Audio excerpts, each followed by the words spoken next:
Benno Bokk Yaakaar li ñu doon wut mooy 83 pour am la majorité. ci seen 83 boobu am na koo xamante ni officiellement en tout cas da ko wax ñëpp di ko dégg muy Mimi Touré que dafa génn Benno Bokk Yaakaar donc loolu rek déjà benn voie de moins la ci Benno Bokk Yaakaar boo xamante ni forcément dafa doon ajouté wu ci li nga xamante ni peut-être moo nekkoon vote ki nga xamante ni mooy candidat opposition bu nekkoon amoon nañ benn candidat. loolu daf leen doon jox benn majorité boo xamante ni dañ ko perdre woon te aussi am na ñeneen ñoo xamante ni Mimi Touré am na ay xarit ci biir Benno Bokk Yaakaar amaana bu ñoom am na yeneen frustré mais bien sûr mënoon na leen sax envoyé ay mais ñeneen ñi dañ ko denc. mënoon na leen sax envoyé ay message parce que am na ñoo xamante ni am nañ ay liens yoo xamante ni bu toogoon ci biir assemblée nationale boobu gis ni par exemple Barthélémy Diaz mooy candidat wala diw mooy candidat opposition mënoon na leen passer le mot ni leen hey comme Macky Sall daf ñoo yàpp daf ñu bëgg fontoo voté leen pour candidat bi pour ñu sanctionner ko ba mu perdre li nga xamante mooy président assemblée nationale mais malheureusement li ñu gis nag mooy opposition bi dañu am ay problèmes yoo xamante ni réglé wuñu ko parce que peut-être mën nañu ni seen coalition bi bañ koy teg un peu dans la précipitation après élection ñëw locales yi ñëw amuñu temps pour mën a def yu bëri législative yi tegu si donc yu bëri doo ko mën a régler et aussi lii yëpp tamit dafay wane quelque part que président Macky Sall mooy responsable parce que tey li xew démb assemblée nationale lan la loolu manque de leader ñi fa nekkoon ñoom ñëpp rarement nga ci gis koo xamante ni chef de parti la koo xamante ni mën nañ jàpp ni bu waxee daañ topp bu waxee daañu arrêté bu nekkoon ñi nga xamante ni ñoo nekkoon titulaire yi ñoo nekkoon ci liste bi man je pense que ni dinañu am beneen façon boo xamante ni dina wuteeg façon bii nii parce que aussi quelque part man dama jàpp ni ñoom dañu tombé ci pièce bi leen Macky Sall doon kii parce que théorie du kaw la kaw bu ñëwee ñu indi suñu ay gendarme forcément dañ teg suñu li nga xamante ni mooy suñu président ni ñu koy amee ak ni ñu ko du amee ñoom seen yoon newu ci forme benn mbir président Macky Sall bu mu faloo ba tey daf ciy insister mooy forme bi yoonam nekku si intéressé wu ko moom la fin justifie les moyens léegi nag bu nekkee yow da nga koy fekk ci théorie kaw boobu da ngay ñëw di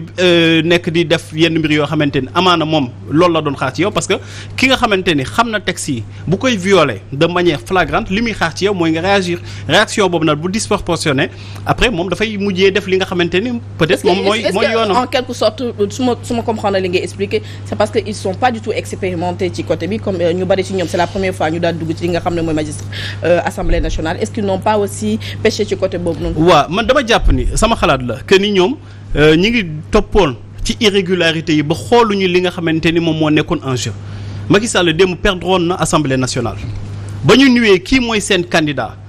Mimi Touré jug génn ñu bëri amoon nañ ay frustration am na ñoo xamante ni amuñu woon courage yu génn donc foofu opposition bi dafa waroon reculer jéem a waxtaan seen biir peut-être ñeneen ñi nga xamante ni waroon nañu mën a retirer seen candidature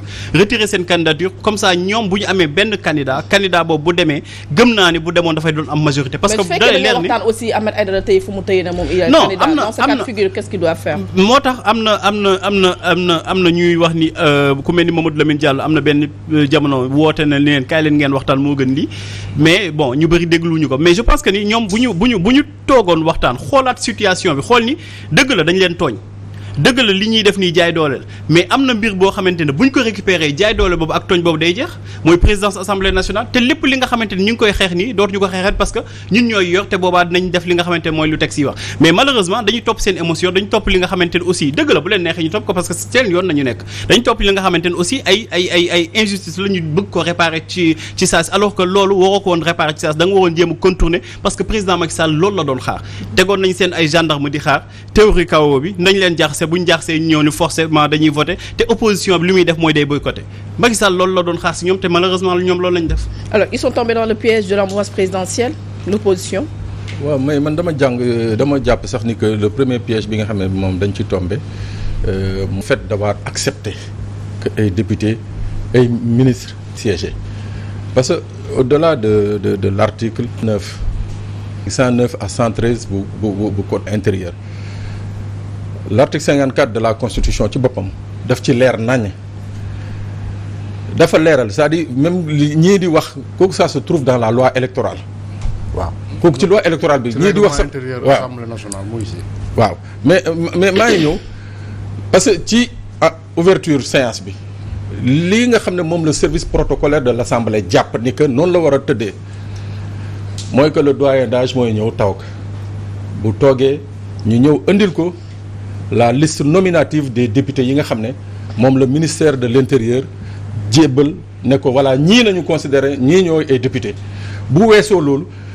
ñu indil ko également la liste des membres du gouvernement xam nga loolu pour lan pour justement éviter yii fa amoon démb mooy député ministre ou DG ministre. C'est-à-dire liste membre gouvernement yi dafa waroon tegu ci table bi autant liste député yi ni mu fa tegoo liste membre gouvernement bi dafa waroon tegu ça c'était pour permettre à la présidente de séance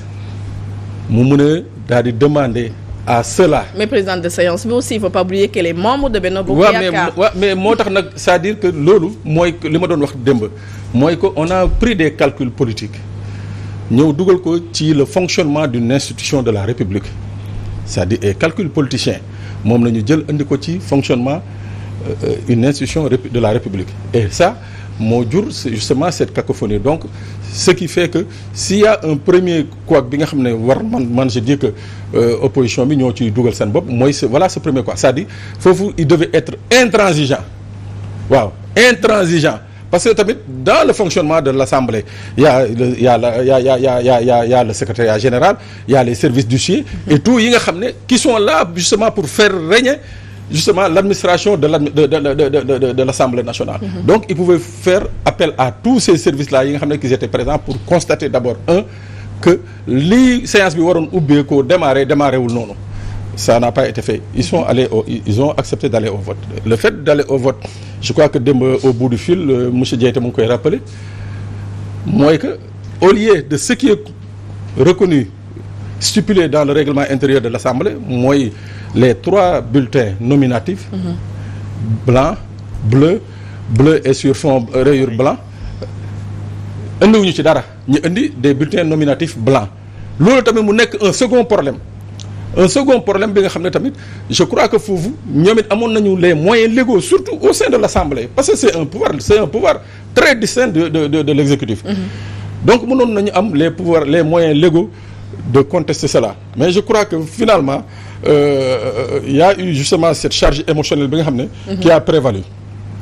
a prévalu et tout à l'heure en écoutant ce que Pape Matar a dit je n'écarte plus la possibilité que dafa amoon une provocation à dessein parce que dama ne et je l'ai rappelé ici dama ne mënuñu à l'état actuel des choses nii une présidente de séance doyen d'âge parce que doyen d'âge bi ci boppam biñ ko désigné finalement dafa désister ñi indi keneen la question qu'on se pose mooy est-ce qu'il y a eu une procuration bi nga xam ne la doyen d'âge jox na ko Aïda Sow Diawara waaw wala déet on ne sait pas personne n'a vérifié loolu mooy benn ñaareel bi mooy est-ce que bu dee loolu la kay le doyen say Wade non Wade dafa démissionné. waaw mais avant muy désister c'est lui non déedéet s'il était présent avant l'ouverture de la séance le désister s'il était présent il a démissionné avant il a démissionné avant l'ouverture donc il n'est plus le doyen donc la doyenne c'était une autre moom jàngul nee nañu mënul bind finalement elle s'est désistée ñu ñëw reconnu Aïda Sow Diawara mais est-ce que y a eu une procuration te kii désisté est-ce que après sa procuration génn na pour ne pas assister au débat comme le stipule le règlement loolu yëpp c'est des questions qu'on se pose chose plus grave mooy justement l'intervention des gendarmes dans l'hémicycle mais c'est extrêmement grave man xam nga démb maa ngi doon ne du supposer ndax kii nga xam ne mooy président de séance am na ses pouvoirs de police elle les a pas amul moo tax j'ai vérifié tey man sama bopp j'ai vérifié j'ai appelé le secrétariat général de l'Assemblée mais ki ma fa jot nee na ma moom démb ba muy wàcc ci loxoom amul benn réquisition bu fa jaar donc qui a requis les gendarmes pour ñu dugg dans l'hémicycle le président alors qui a requis les gendarmes pour ñu dugg au sein de l'hémicycle donc ça veut dire que déjà on part avec une législature bi nga xam ne